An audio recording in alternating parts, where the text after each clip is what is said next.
Si les écoles, les collèges ou les lycées sont restés ouverts, en revanche, les universités, elles, sont passées en mode distanciel. Pour en parler avec nous aujourd'hui, je reçois Quentin Thiraud. Bonjour. Bonjour. Alors vous êtes le président de la FEDER, la Fédération des étudiants rouennais. Le Premier ministre l'a dit, il est difficile d'avoir 20 ans en 2020. Comment est-ce que les étudiants rouennais ont-ils réagi face à la nouvelle de ce second confinement ? Forcément, c'est difficile pour un grand nombre d'étudiants. Il y a une situation de précarité inédite. On a certains qui avaient des jobs, par exemple, dans des bars ou des restaurants, qui, du jour au lendemain, se retrouvent sans emploi, qui, du jour au lendemain, doivent payer toujours leurs charges, que ce sont leur loyer, leurs courses, etc., mais qui n'ont plus de revenus.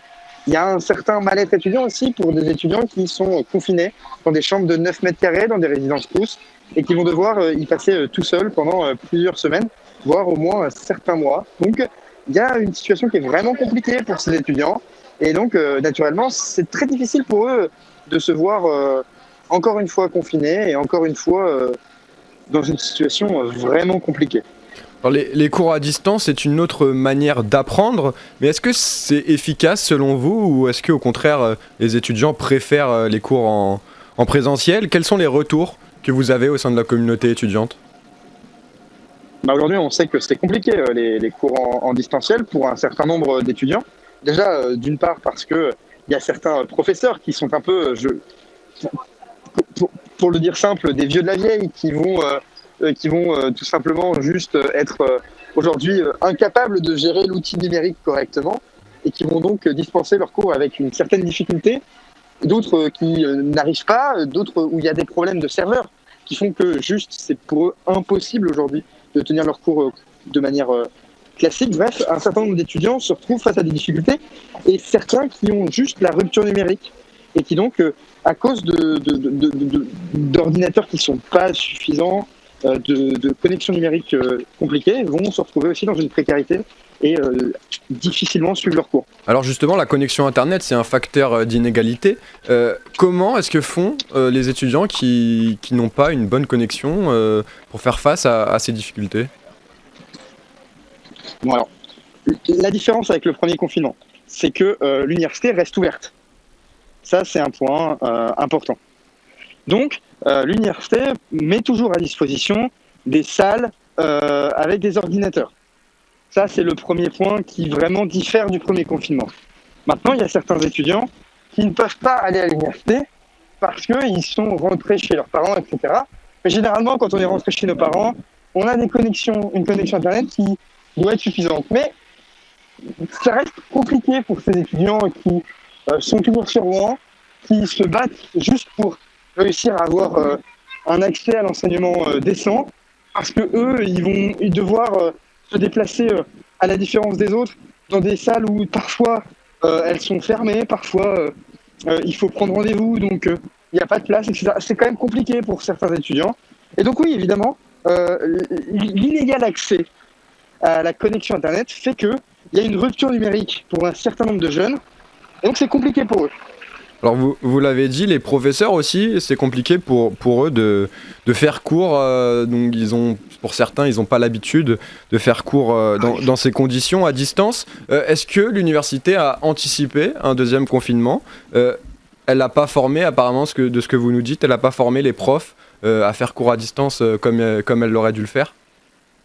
Si, elle a fait de son mieux, l'université, mais moi je pense qu'une demi-journée de formation pour se servir d'un outil numérique pour des personnes qui ont 65 ans et qui font leur profession de la même manière depuis 40 ans, c'est compliqué. Du jour au lendemain, de devoir changer toutes les pratiques. C'est compliqué pour eux. Et donc, ils se trouvent face à une situation où, ils s'en fichent, ils font juste comme ils faisaient depuis 40 ans. Je jette pas la pierre à ces gens-là, puisque de toute façon, c'est la manière dont ils avaient vu leur profession, et pour eux aussi, c'est compliqué de s'adapter. Mais c'est juste que du coup, les étudiants, eux aussi, sont dans une situation de difficulté à cause de tout cela. Donc c'est naturellement compliqué pour tout ce monde de faire en sorte que les cours à distance fonctionnent aussi bien, si ce n'est un minimum moins bien, que les cours en présentiel. Alors je pense aussi aux premières années, ils viennent tout juste d'avoir le bac, ils ont connu une scolarité en classe pendant des années et des années, et ils se retrouvent maintenant tout seuls face à leur écran. Ça doit faire bizarre pour eux, non? Bien sûr, évidemment. Évidemment que pour ces néo-bacheliers qui ont déjà eu, je tiens à le dire, une année de terminale extrêmement compliquée, parce que beaucoup iront dire que qu'on leur a donné leur diplôme. Parce que ces étudiants qui sont maintenant étudiants arrivent dans une université où ils n'ont pas pu bien se saisir de l'université. Déjà que l'université de base est une manière, a une manière de fonctionner qui fait que ces étudiants-là, ils se retrouvent, on va dire, jetés dans la fosse aux lions, livrés à eux-mêmes, et ils doivent réussir à s'en sortir dans la meilleure des conditions. C'est vraiment pas facile. Et donc pour ces étudiants-là, évidemment que c'est compliqué. Et naturellement, ils sont dans une situation où ils peuvent juste pas. Ils ne peuvent juste pas. Alors, la situation était déjà critique, notamment à la rentrée. Le coût de la rentrée avait d'ailleurs augmenté à cette époque de 5,73%. Est-ce que vous craignez que la situation ne se dégrade encore plus avec ce second confinement?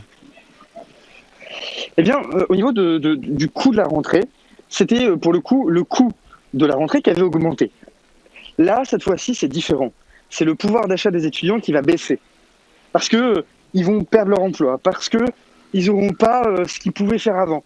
Et donc, pour un certain nombre d'étudiants, c'est pas vraiment le coût de la vie qui va augmenter, c'est juste leur pouvoir d'achat qui va diminuer. Mais ça revient au même pour eux. Ça revient au même, ils sont en plus grande situation de précarité. Alors pour y faire face, le gouvernement a lancé le plan Un jeune, une solution, avec ses 6,5 milliards d'euros qui a souhaité pallier à la crise sanitaire en aidant notamment au recrutement des jeunes, notamment sur les alternances. Les étudiants, est-ce qu'ils sont inquiets sur leur avenir? Ce plan Un jeune, une solution, est-ce qu'il suffit à vous rassurer? Non, évidemment qu'il ne suffit pas à rassurer ce plan. Parce que le plan Un jeune, une solution, certes, il va déboucher sur des réponses que le gouvernement souhaite mener, mais aujourd'hui, il y a des problématiques concrètes tout de suite maintenant qu'il faut régler pour des étudiants qui, parce qu'ils sont étudiants, n'ont pas forcément les moyens de mettre de la nourriture dans leur assiette en ce moment, dans cette période. Je pense que c'est aujourd'hui, maintenant qu'il faut se saisir. Et là, on passe totalement à côté de ce qui doit être fait. Je pense sincèrement que ces étudiants qui se trouvent dans un mal-être social rarement vu, dans des difficultés financières inédites pour des étudiants, qui, parce qu'ils sont étudiants, ne peuvent pas avoir d'emploi et qui vont devoir juste réussir, non pas à étudier comme ça devrait être le cas, mais à réussir à finir les fins de mois.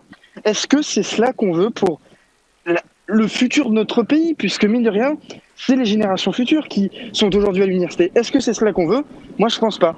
Et en tant qu'association étudiante, on fait de notre mieux. On fait de notre mieux pour les accompagner. On a mis en place deux volets. On a mis en place un premier volet qui est l'hiver solidaire. C'est un peu dans la même continuité que l'été solidaire, c'est-à-dire une distribution alimentaire gratuite pour les étudiants qui sont dans le besoin. Tous les mercredis et tous les vendredis pendant le confinement, de 14h à 17h. Ça, c'est la première chose. Et ça concerne beaucoup de monde, ces distributions alimentaires? Oui, ça concerne beaucoup de monde. Oui, pour les premières inscriptions, on a bien plus d'inscriptions que cet été. Et donc, ça montre bien que, d'une, il y a des étudiants qui sont dans une difficulté critique, et de deux, qu'il y a vraiment, aujourd'hui, une précarité qu'il n'y avait pas il y a un an de cela, qu'il n'y avait pas il y a 2 ans. C'est une nouvelle précarité. La précarité étudiante, elle n'est pas nouvelle, mais on accentue encore cette précarité étudiante.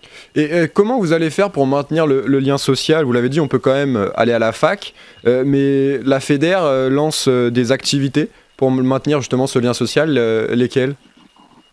Oui, justement, c'était le deuxième point de notre réflexion sur ce confinement.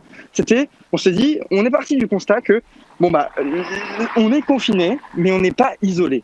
On est confiné, mais on ne doit pas se trouver isolé. Donc nous, à la FEDER, on s'est dit, on va lancer un groupe Facebook. On va lancer des activités tous les jours, des petites activités, à la fois sur Instagram, sur le compte de la FEDER, et en même temps sur ce groupe qu'on a appelé Confipote. Donc confi pour confinement et pote pour se faire des amis, tout simplement pour maintenir le lien social.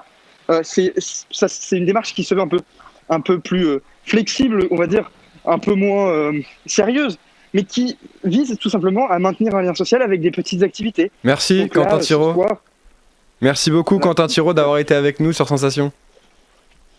Très bien. Je rappelle Merci que vous beaucoup êtes à vous. le président de la FEDER, la Fédération des étudiants rouennais.